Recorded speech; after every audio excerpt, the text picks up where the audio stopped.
Вече сме в колата. Каква е колата? Пежо. За който не знае. Взела съм си скирче. 10 грама протеин има в едно такова, само 50 калории. Сега тръгваме. Ще има ли хубава музика на радиото? Я да видим. О. Да. Добре. Не мога да разбера, че какъв е стила. Джаз. Да. Джаз. Сега тръгваме и познайте къде отиваме. Отиваме за гофретки. Днеска ще има чийт мил. Днеска е събота и е много подходящо. И къде отиваме според вас? Отиваме в Студентски град. Чак Студентски град. Аз съм живяла там половин година. Така че не съм съвсем да не съм наясно с Студентски град. Сега тръгваме.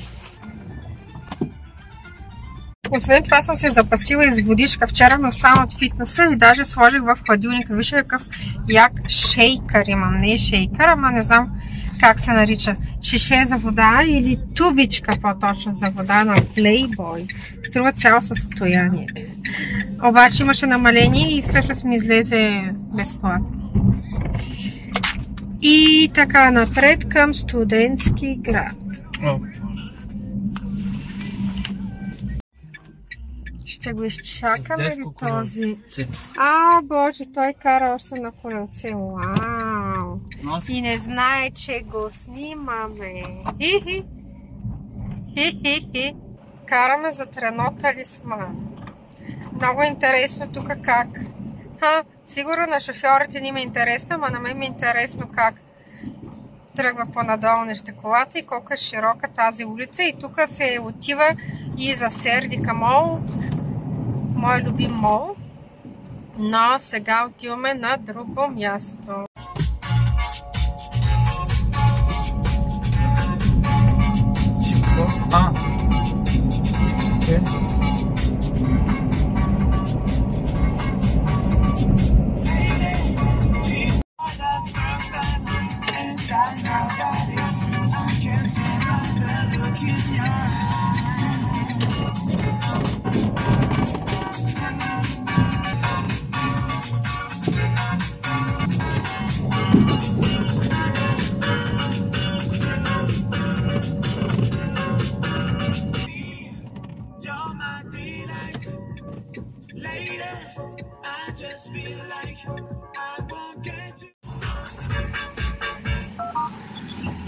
Празнувай Коледа и приготви вкусни изкушения.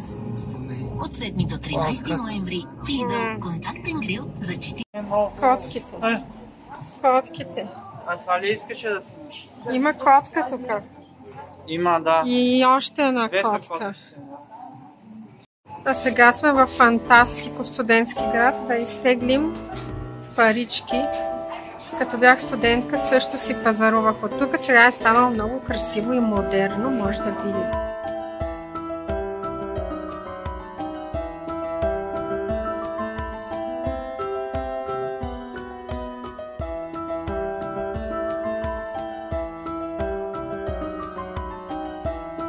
Ето тук ще си хапнем гофретки. Дават ли да се снима вътре? Хората не трябва да ги снимам. Чакай да снимам гофретата.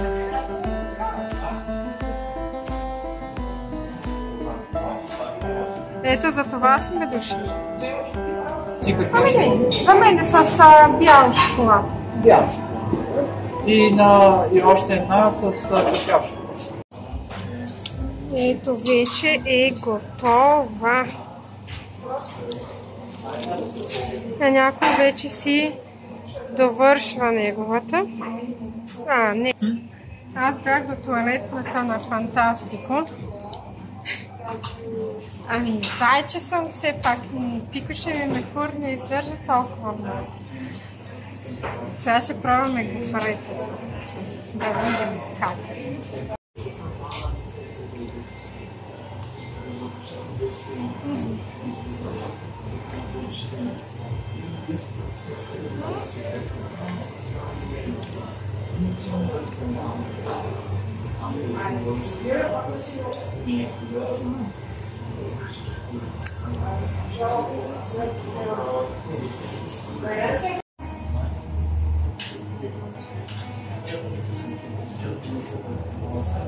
Тя голяма била гофрета.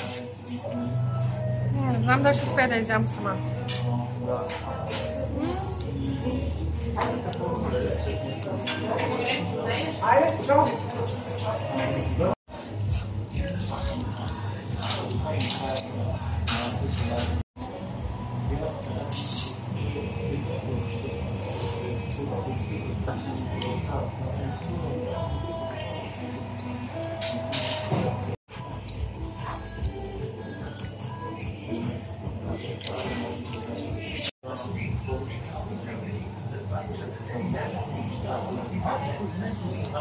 И сега, докато си дояждам гофретката, исках да ви кажа, че вчера бях на фитнес и сега ме боли дупето от интензивната тренировка, прави лекове и напади.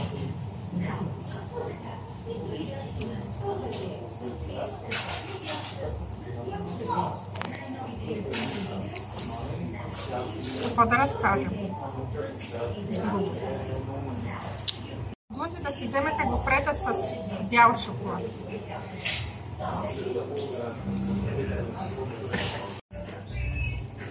Снимаш?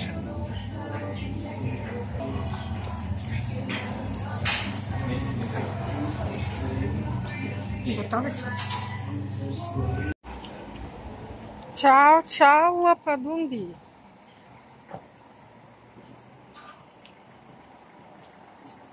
Айде бе!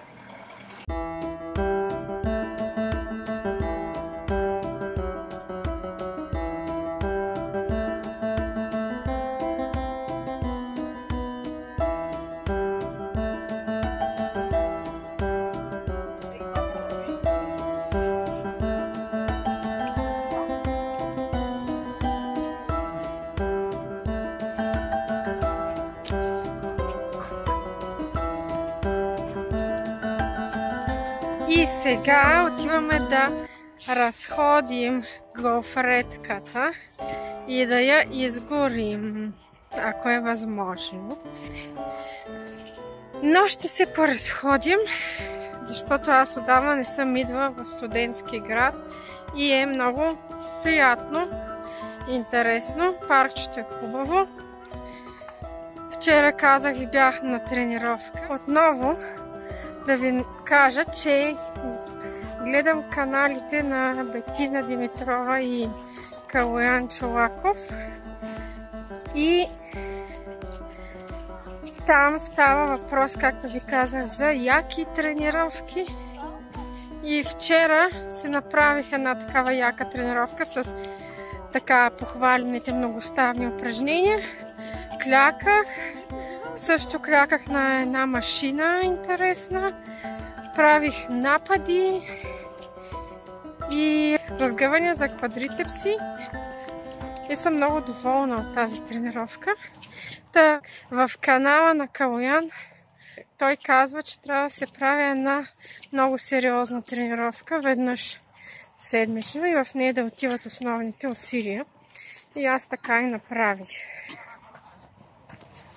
Днес също смятаме да ходим на фитнес, като се приберем. Ще ме бъде трети ден подред, после ще си взема един ден почивка. И така. Сега спорим тук какво има от среща. Някакъв шиш, който изглежда, че е целият в кръв. Аз така си мисля. Това е дърво нарисувано. О, боже мой! Милен казва, че е било нарисувано дърво. Е, сега като отиваме по-близо вече, ама защо е така остро? Ама то наистина не е просто нарисувано. То е издялано. Вижте колко интереси. Това трябва да е произведение на изкуството. Пишете долу в коментарите какво мислите за това произведение на изкуството.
И тук площадката. Моля.